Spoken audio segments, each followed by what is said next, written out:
주신 하나님의 말씀은 디모데후서 1장입니다.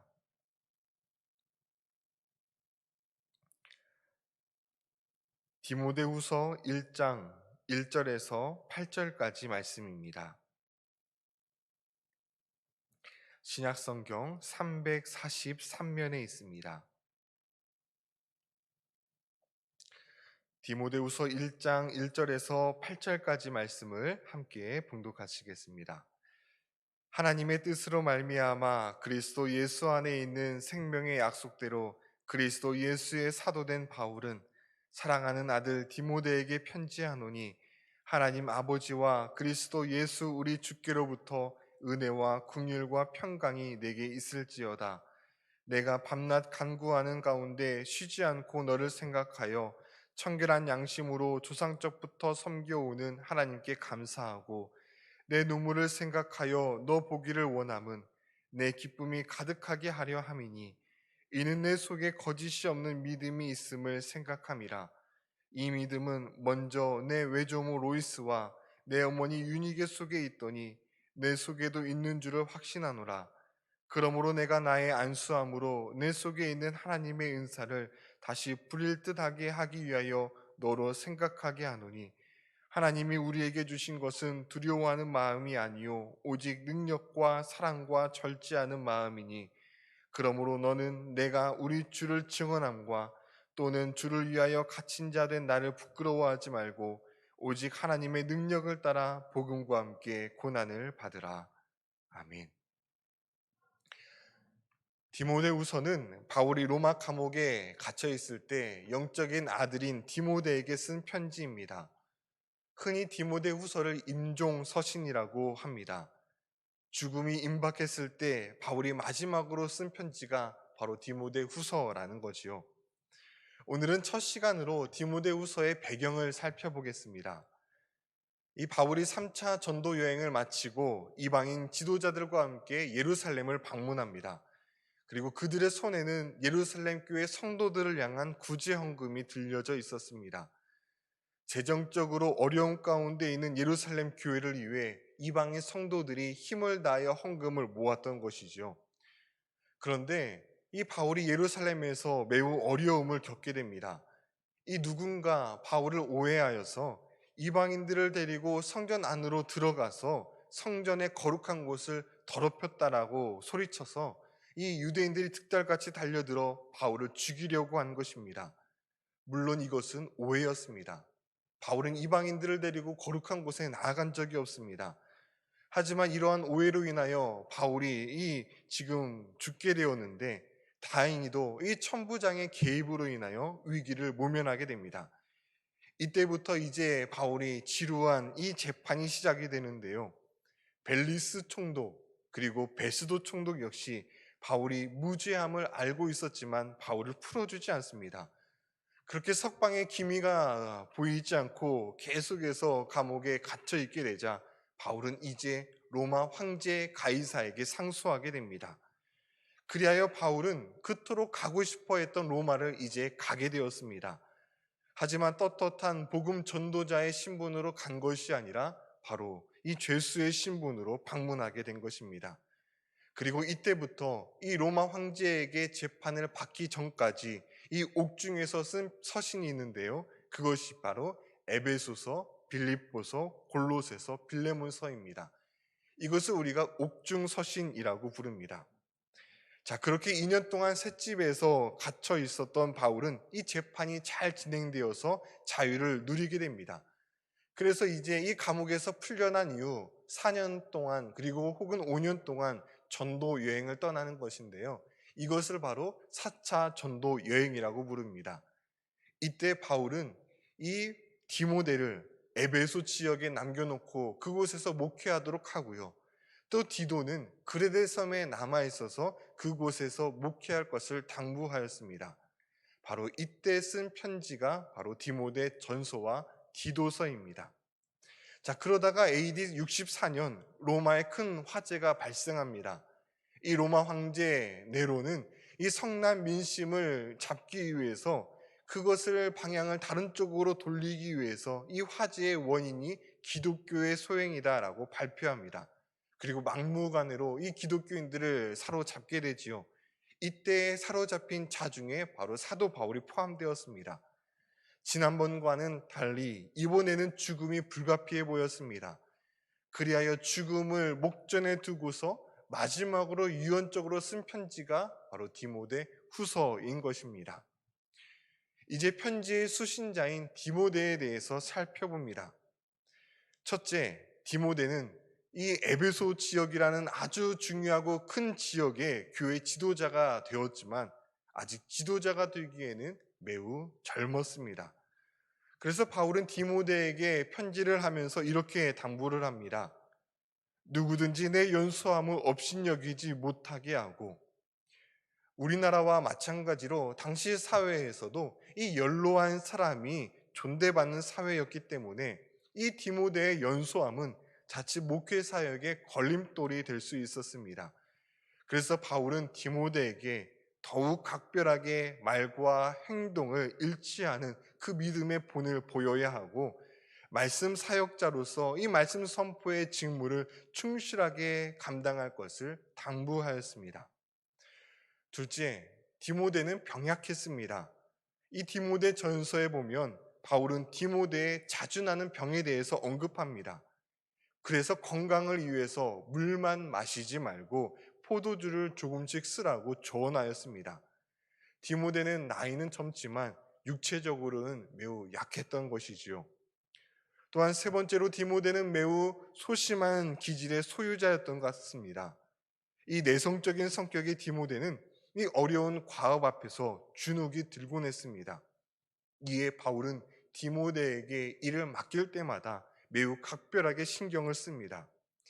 일례로 바울은 디모데를 고린도 교회에 보낸 뒤에 이렇게 고린도 교회 성도들에게 당부를 합니다. 디모데가 이르거든 너희는 조심하여 그로 두려움이 없게 하라. 이처럼 디모데는 아직 교회 지도자가 되기에는, 그 큰 사역을 감당하기에는 나이도 젊었고 육체적으로는 연약했으며 소심한 기질의 사람이었습니다. 사도 바울은 루스드라에서 돌에 맞아 죽을 뻔한 그 위기 속에서도 어떻게 했습니까? 다시 일어나서 다시 그 루스드라에 들어가서 복음을 전하였던 매우 강한 믿음, 그리고 매우 강인한 사람이었습니다. 하지만 이 디모데는 바울과는 달리 그런 강한 의지는 부족했습니다. 그래서 사도 바울이 감옥에 갇혀 이 처형이 임박해지자 디모데는 굉장히 지금 마음이 약해져 있었던 것입니다. 지금까지는 사도 바울이 어려울 때마다 조언도 해주었고 도움도 주었지만 이제는 혼자 힘으로 모든 것을 감당해야만 하는데 그것을 도저히 감당할 자신이 없었던 것이지요. 이에 바울은 사랑하는 이 영적인 아들 디모데에게 편지를 보내어서 디모데를 격려하고 내가 없더라도 어떻게 이 교회 사역을 감당해야 될지 도움을 주고자 편지를 쓴 것입니다. 그래서 이 디모데 전후서 디도서를 목회 서신이라고 부르고 있습니다. 후배 사역자에게 어떻게 목회를 할 것인지, 어떻게 사역을 감당해야 될 것인지 바로 선배 목회자였던 사도 바울이 쓴 편지인 것이죠. 오늘 3절 말씀을 보면 이 바울은 영적인 아들 디모데를 위해서 밤낮 쉬지 않고 기도했다라고 말하고 있습니다. 바울은 자식과도 같은 디모데가 지금 낙심한 상태 가운데 있는 모습을 보고 그가 다시금 일어나 하나님의 사역자로 쓰임받기를 원하였던 것입니다. 이 디모데는 자신 앞에 놓여있는 상황이 어려워지자 스스로를 부정적으로 평가했던 것 같습니다. 스승인 사도 바울은 히브리인 중에 히브리인이었고 가마리엘 문화에서 수학한 참 인재였습니다. 반면 자신은 아버지는 헬라인이고 어머니는 유대인이 혼혈하였습니다. 거기다 자신은 바울처럼 부활하신 예수님께서 직접 나타나셔서 사도로 부르신 적도 없었고요. 손을 얹기만 하면 병이 고쳐지고 악기가 떠나가는 그런 영적인 카리스마도 없었습니다. 바울과 견주어 볼 때 자신은 아무것도 내세울 것이 없었던 참으로 연약한 사람이었습니다. 그렇게 이 디모데는 자신을 한없이 나약하고 연약하고 초라한 존재로 생각하여 지금 마음이 매우 위축되어 있는데요. 이런 디모데에게 오늘 말씀에서 사도 바울은 뭐라고 이야기합니까? 그렇지 않다라는 겁니다. 너에게는 참으로 귀중한 것이 있다라는 것이지요. 세상 사람들이 보기에 그렇게 아무리 약해 보인다 뭘지 몰라도 내가 보기에 내 마음속에는 다른 사람이 가지고 있지 않은 거짓 없는 믿음이 있다라는 겁니다. 오늘 5절 말씀입니다. 이는 내 속에 거짓 없는 믿음을 생각함이라. 이 믿음은 먼저 내 외조모 로이스와 내 어머니 유니게 속에 있더니 내 속에도 있는 줄을 확신하노라. 내 신앙은 불순물이 전혀 섞여 있지 않은 순수한 신앙 그 자체라는 것입니다. 그러면서 디모데의 마음에 다시금 그 열정이 되살아날 수 있도록 과거 디모데가 안수를 받았을 때 하나님께서 주신 그 은사를 상기시켰습니다. 6절입니다. 그러므로 내가 나의 안수함으로 내 속에 있는 하나님의 은사를 다시 부릴 듯 하게 하기 위하여 너로 생각하게 하노니.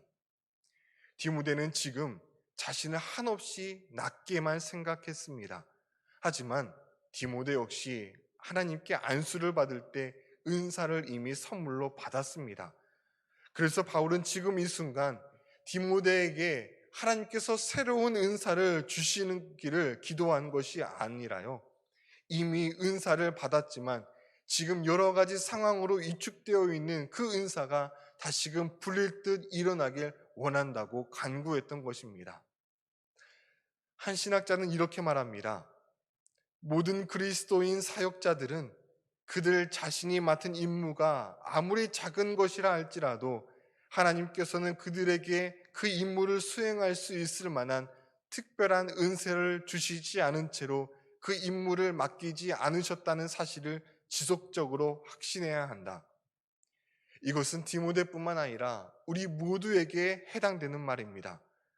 목사든 장로든 권사든 집사든 하나님께서는 아무것도 주시지 않은 채 내 힘으로 감당해 보라고 우리에게 일을 맡겨주시지 않습니다. 하나님께서 일을 맡겨주실 때에는 그만한 선물을 주시고 일을 맡겨주셨다라는 사실입니다. 혹 우리 가운데 나의 연약함으로 인하여 나의 부족함으로 인하여 지금 위축되어 있다라면 하나님께서 내게 주신 은사가 다시금 불일 듯 일어나서 힘있게 주의 일을 감당할 수 있는 저희 모두가 되었으면 좋겠습니다. 우리가 잘 알고 있었던 모세, 그 역시 오늘 디모데와 같이 자신의 약함을 보고 주저했던 사람입니다.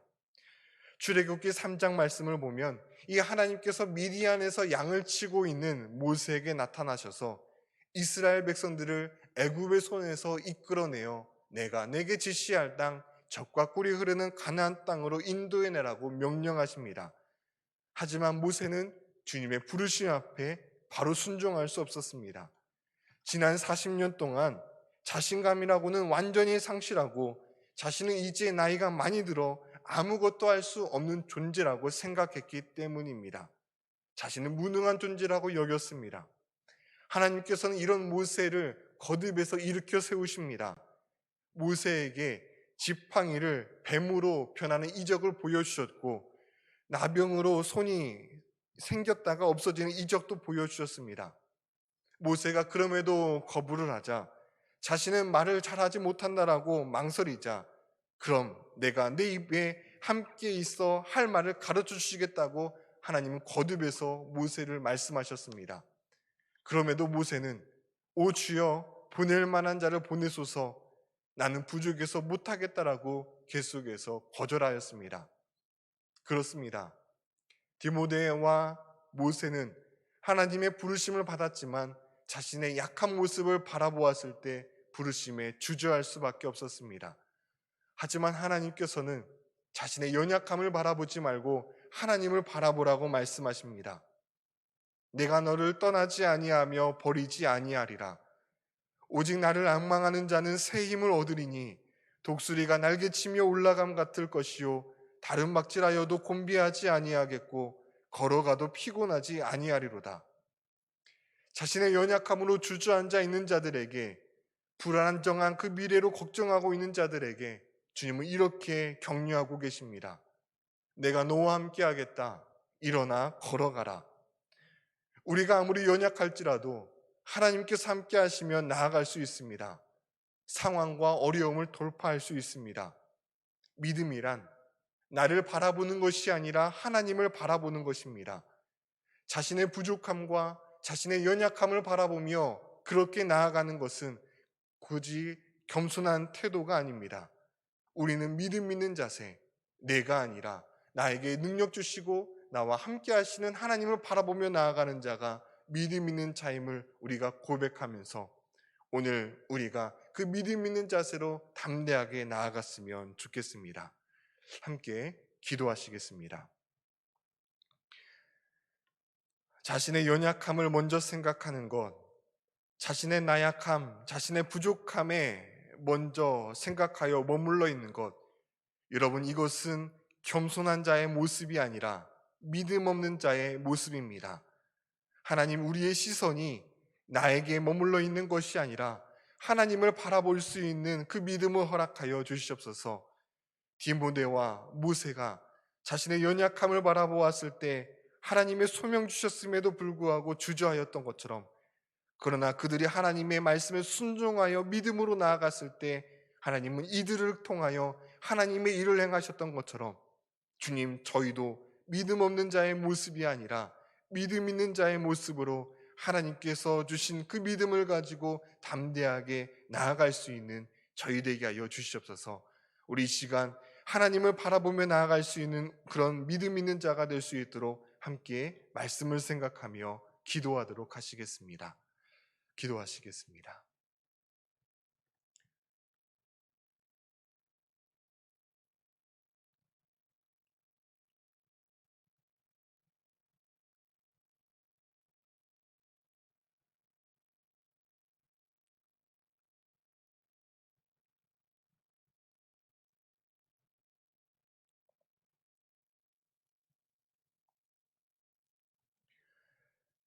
하나님, 이제는 나의 연약함이 아니라 전능하신 하나님을 바라보길 소망합니다. 내가 나의 부족하고 연약한 모습만을 바라보며 나아가는 것은 결코 겸손한 자의 모습이 아니라 믿음 없는 자의 모습임을 기억하며, 이제는 내게 힘을 주시고 능력 주시고 나와 함께 하시는 그 하나님을 바라보며 믿음으로 순종하며 나아가는 저희 모두가 되게 하여 주시옵소서. 그 믿음으로 하나님을 기쁘시게 하는 자 되게 하여 주시옵소서. 예수 그리스도의 이름으로 기도드립니다. 아멘. 주님이 가르치신 기도를 함께 드리겠습니다. 하늘에 계신 우리 아버지, 아버지의 이름을 거룩하게 하시며 아버지의 나라가 오게 하시며 아버지의 뜻이 하늘에서와 같이 땅에서도 이루어지게 하소서. 오늘 우리에게 일용할 양식을 주시고 우리가 우리에게 잘못한 사람을 용서하여 준 것 같이 우리 죄를 용서하여 주시고 우리를 시험에 빠지지 않게 하시고 악에서 구하소서. 나라와 권능과 영광이 영원히 아버지의 것입니다. 아멘.